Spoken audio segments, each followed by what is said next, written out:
Lord இந்த மே மாதத்தில் 19ஆம் தேதியாகிய இந்த ஞாயிற்றுக்கிழமையின் காலை வேளையில் தேவ சமூகத்தில் வந்திருக்கிற ஒவ்வொருவரையும் கர்த்தர் தாமே ஆசீர்வதிப்பாராக.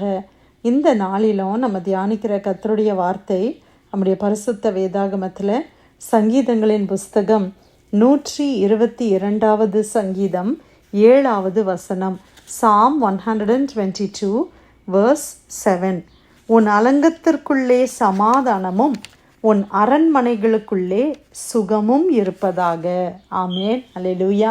கர்த்தருடைய வசனத்துக்காக கர்த்தரை ஸ்தோத்திரிக்கலாமா?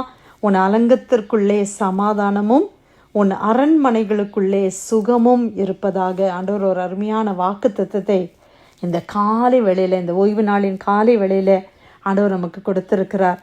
அது இயேசுவின் நாமத்தில் நம்ம பெற்றுக்கொள்வோமா? நம்முடைய அலங்கம், நம்முடைய அரண்மனை என்பது நம்முடைய வீட்டை குறிக்கிறது. அப்போ நம்முடைய வீட்டில் ஒரு சமாதானம், நம்முடைய வீட்டில் ஒரு சுகம். அல்லேலூயா. இங்கிலீஷ் வெர்ஷனில் ப்ராஸ்பரிட்டி வித்தின் த பேலஸ் அப்படின்னு சொல்லி போட்டிருக்குது. சில வெர்ஷனில் சேஃப்டி அப்படின்னு சொல்லியிருக்கு. அப்போ எல்லாத்தையுமே நம்ம எடுத்துக்கொள்ளலாம். நம்ம வீட்டில் சமாதானம், நம்ம வீட்டில் நல்ல சுகம், நம்ம வீட்டில் நல்ல செழிப்பு, நம்மளுடைய வீட்டில் நல்ல பாதுகாப்பு ஆண்டவர் கொடுக்கிறார். ஆமென், அல்லேலூயா. எத்தனை பேர் என்னுடைய வீட்டில் ஒரு சமாதானம் இருக்கணும் ஆண்டவரேன்னு சொல்லி நம்ம ஜெபிக்கிறோம். எல்லாம் இருக்குது, ஆனால் சமாதானம் இல்லைன்னா அந்த வீட்டில் என்ன ஒரு நிம்மதி இல்லாமல் இருக்கும்ல. இன்றைக்கி நிறைய பேருடைய வாழ்க்கையில் பார்த்திங்கன்னா பெரிய பேலஸ் மாதிரி வீடு இருக்குது, ஆனால் அந்த வீட்டில் என்ன இல்லை? நிம்மதி இல்லை, சமாதானம் இல்லை. ஐயோ, இந்த வீட்டுக்கு வந்தாலே நிம்மதி இல்லை, வீட்டுக்கு வந்தாலே சமாதானம் இல்லைன்னு கணவன் சொல்ல, மனைவி சொல்ல, பிள்ளைங்க சொல்ல, அங்கே ஒரு ஒற்றுமை இல்லை. ஆனால் ஆண்டவர் நமக்கு ப்ராமிஸ் பண்ணுறாரு, உன் அலங்கத்திற்குள்ளே சமாதானம் இருக்கும், உன்னுடைய அரண்மனைக்குள்ளே சுகம் இருக்கும். ஒருவேளை நம்ம வீடு அரண்மனை மாதிரி இல்லாமல் இருக்கலாம், ஒரு பெரிய பங்களா மாதிரி நம்ம வீடு இல்லாமல் இருக்கலாம். நம்ம இருக்கிற சின்ன வீடு நமக்கு அரண்மனை, அவ்வளோதானே பிரியமானவர்களே? நம்ம வீட்டுக்கு நம்ம வீடு நமக்கு அரண்மனை இல்லையா? நம்ம வீட்டில் பெரிய பெரிய விலை உயர்ந்த பொருட்கள் எல்லாம் இல்லாமல் இருக்கலாம், நல்ல விதவிதமான கார்ஸ் இல்லாமல் இருக்கலாம், ஆனால் சமாதானமோ சுகமோ நம்ம வீட்டில் இருக்கிறது எவ்வளோ பெரிய ஒரு பொக்கிஷம். அல்லேலூயா. பணத்தினால இன்றைக்கி அநேக காரியங்களை வாங்க முடியுது, ஆனால் பணத்தினால சமாதானத்தை வாங்க முடியுதா? பணத்தினால சுகத்தை வாங்க முடிகிறதா? ஆனால் தேவன் நமக்கு அது இலவசமாய் கொடுக்கிறார். யாருக்கு இந்த ஆசீர்வாதம் தெரியுமா? இது தாவீது இந்த சங்கீதத்தை எழுதுகிறாரு. அந்த தாவீது சொல்கிறாரு, கர்த்தருடைய ஆலயத்திற்கு போவோம் வாருங்கள் என்று எனக்கு அவர்கள் சொன்னபோது மகிழ்ச்சியாக இருந்தேன். எருசலேமே, உன் வாசல்களில் எங்கள் கால்கள் நிற்கலாயிற்று. எருசலேம் இசை வினைப்பான நகரமாய் கட்டப்பட்டிருக்கிறது. அங்கு இஸ்ரவேலுக்கு சாட்சியாக கர்த்தருடைய ஜனங்களாகிய கோத்திரங்கள் கர்த்தரின் நாமத்தை ஸ்தோத்திரிப்பதற்கு போகும். அங்கே தாவீதின் வம்சத்தாருடைய சிங்காசனங்களாகிய நியாயாசனங்கள் வைக்கப்பட்டிருக்கிறது. எருசலேம் என் சமாதானத்துக்காக வேண்டிக் கொள்ளுங்கள், உன்னை நேசிக்கிறவர்கள் சுகித்திருப்பார்களாக. உன் அலங்கத்திற்குள்ளே சமாதானமும் உன் அரண்மனைகளுக்குள்ளே சுகமும் இருப்பதாக. என் சகோதர நிமித்தமும் என்னை சிநேகித்து நிமித்தமும் உன்னில் சமாதானம் இருப்பதாக என்பேன். எங்கள் தேவனாகிய கர்த்தரின் ஆலயத்தின் நிமித்தம் உனக்கு நன்மை உண்டாக தேடுவேன். அப்போ எருசலேம் என்பது தேவனுடைய ஆலயம் இருக்கிற இடம். அப்போ தேவனுடைய ஆலயம்னா எதை குறிக்குது? தேவ பிரசன்னம். அப்போ தேவனுடைய ஆலயத்தை நம்ம மகிமைப்படுத்தும் பொழுது, தேவனுடைய ஆலயத்துக்கு நம்ம முக்கியத்துவம் கொடுக்கும்போது, தேவ பிரசன்னத்துக்கு நான் முக்கியத்துவம் கொடுக்கும்போது ஆண்டவர் சொல்கிறாரு, உன்னுடைய வீட்டில் சமாதானம் இருக்கும். அல்லேலூயா. வீட்டில் ஜெபம் இருந்துச்சுன்னா அந்த வீட்டில் சமாதானம் இருக்கும். நம்ம வீட்டில் ஜெபம் இருக்குதா? நம்ம வீட்டில் தேவனை தேடுகிற அந்த தேடல் இருக்கிறதா பிரியமானவர்களே? நம்முடைய டிவி ப்ரோக்ராம்ஸ் என்ன நம்ம வாட்ச் பண்ணுறோம், என்னென்ன காரியங்களிலே நம்மளுடைய டைமை நம்ம ஸ்பெண்ட் பண்ணுறோம். நம்முடைய வீட்டில் ஒரு தேவ பிரசன்னம் இருந்துச்சுன்னா அந்த வீடு ஒரு அரண்மனை, அந்த வீடு ஒரு சமாதானம் நிறைந்த ஒரு இடம். அந்த வீட்டில் எப்போதும் ஒரு சுகம் இருக்கும், ஒரு செழிப்பு இருக்கும். அந்த வீட்டில் எப்போதும் ஒரு தேவ பாதுகாப்பு இருக்கும். அல்லேலூயா. அப்போ சீக்ரெட் என்னது?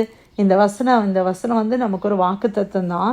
ஆனால் அந்த வாக்குத்தத்தத்தை நான் பெற்றுக்கொள்ளணும்னா என்ன நான் செய்யணும் அப்படின்னு ஆண்டவர் சொல்கிறார். தேவனுடைய ஆலயத்துக்கு போவோம் வாருங்கள் அப்படின்னு தாவீதுட்ட சொன்னபோது அவருக்கு அது எப்படி இருந்துச்சா? மகிழ்ச்சியாக இருந்துச்சா. இன்றைக்கி நம்ம ஆலயத்துக்கு போகணுன்னா மகிழ்ச்சியாக போகிறோமா? இவனுடைய ஆலயத்துக்கு நான் போகிறேன், சந்தோஷமாக நம்ம போகிறோமா? இல்லைனா ஐயோ ஏன் தான் இந்த சண்டே வருதோ, கொஞ்சம் நேரம் படுத்து தூங்கலாமே, இப்படி காலையிலே எழுப்பி ஆலயத்துக்கு போக வேண்டியதாக இருக்குதே அப்படின்னு நம்ம இருக்கிறோமா? சின்ன பிள்ளைங்க அப்படி இருப்பாங்க. ஏன்னா அவங்களுக்கு இன்னும் அந்த ஆண்டவரை ருசிக்கிற அனுபவம் அவங்களுக்கு இல்லாமல் இருக்கும். அதனால் அவங்க இருப்பாங்க. ஸ்கூலுக்கு போகும்போதும் ஐயோ ஏன் ஸ்கூலுக்கு போகணும் அப்படின்னு நினைப்பாங்க இல்லையா? ஆனால் நாம் அப்படி இருக்க முடியாது. நம்ம தேவனை ருசித்தவர்கள். தேவனுடைய ஆலயத்தை போகிறதுக்கு நம்ம சந்தோஷமாக நல்ல ஆண்டவருக்கு மகிழ்ச்சியாக ஆண்டவருடைய ஆலயத்துக்கு நம்ம போகணும். கர்த்தருடைய சமூகத்தை சந்தோஷமாக நம்ம தேடணும். ஒரு சந்தோஷமான இருதயம், உற்சாக இருதயத்தோடு நம்ம என்ன செய்யணுமா? தேவ பிரசன்னத்தை நம்ம நாடி வர வேண்டும். காலையிலே எழும்பி ஜெபிக்கணுமா? கொஞ்சம் நேரம் தூங்கலாமே, அப்படி இல்லை. நம்ம எல்லாம் வாஞ்சியோடு வருகிறோம். ஆண்டவரே உமக்கு என்னுடைய முதல் 1 hour நான் உங்களுக்கு கொடுக்கணும் ஆண்டவரே அப்படின்னு நம்ம ஒரு ப்ராமிஸோடு நம்ம ஆண்டவருடைய சமூகத்துக்கு வருகிறோம். நிச்சயமாக ஆண்டவர் நம்மளை ஆசீர்வதிக்கிறாரா இல்லையா? அந்த நாள் முழுவதும் ஆண்டவர் நம்மளை நடத்துகிறாரு, நம்மளை பாதுகாக்கிறாரு. எத்தனை தீமைகளுக்கு நம்மளை விலக்கி காத்து கொள்கிறார் ஆண்டவர். எத்தனை நன்மைகள் நம்மளிடத்தில் வந்து சேரும்படி ஆண்டவர் செய்கிறாரே. எவ்வளோ நல்ல தேவன். ஆண்டவருடைய பிரசன்னத்தை நம்ம எப்பெல்லாம் தேடுகிறோமோ நம்ம சுகித்திருக்க ஆண்டவர் செய்கிறார். நம்மளை சமாதானத்தோடு கர்த்தர் நம்மளை நடத்துகிறார். இந்த உலகத்தில் குடும்பங்களிலேயும் சரி, தேசங்களுக்கு மத்தியிலையும் சரி, இல்லாத ஒன்றுனா சமாதானம், பீஸ். இந்த பீஸ் சமாதானத்துக்காக மனுஷன் என்ன செய்கிறான்? குடும்பத்தையே விட்டுட்டு ஒரு காட்டுக்குள்ளே போய் நான் இருக்கிறேன் அப்படின்னு போகிறான். காட்டுக்குள்ளே போனால் சமாதானம் கிடைக்குமா? சமாதானம் தேவன் கொடுக்கிறது. அல்லேலூயா. கர்த்தர் கொடுக்கிறது தான் சமாதானம். என் கணவனால் எனக்கு சமாதானம் போகுது, என் பிள்ளைங்களால் சமாதானம் போகுது, அப்படி கிடையாது. தேவ பிரசன்னம் தான் நமக்கு சமாதானத்தை கொடுக்கிறது. எல்லாம் நல்லா இருக்கிற மாதிரி இருக்குது, திடீர்னு ஏதாவது ஒன்று சமாதானத்தை கெடுத்து போடுகிற அப்படிப்பட்ட சூழ்நிலைகளில் நம்ம தேவனை அதிகமாக பிடித்து கொள்ளுவோம். ஆண்டவர் நம்முடைய வீட்டில் எப்போதும் ஒரு சமாதானம் இருக்க பண்ணுவார். உங்களுடைய அரண்மனைகளில் எப்பொழுதும் சுகமாய் நீங்கள் தங்கியிருக்கும்படி நல்ல சேஃப்டி, நல்ல சுகம்னா என்னது? ஒரு சேஃப்டி இல்லை, ஒரு பாதுகாப்பு. நல்ல ஒரு பாதுகாப்பை கர்த்தர் கொடுப்பார். அல்லேலூயா. எந்த காரியத்துக்கும் பயப்படாதபடி நம்ம ரொம்ப அமைதியாக, மன நிம்மதின்னு சொல்லுவாங்கள்ல, மனதில் ஒரு நிம்மதியோடு சுகத்தோடு கூட நம்ம இருக்கும்படி ஆண்டவர் நமக்கு கிருபை செய்வார். அல்லேலூயா.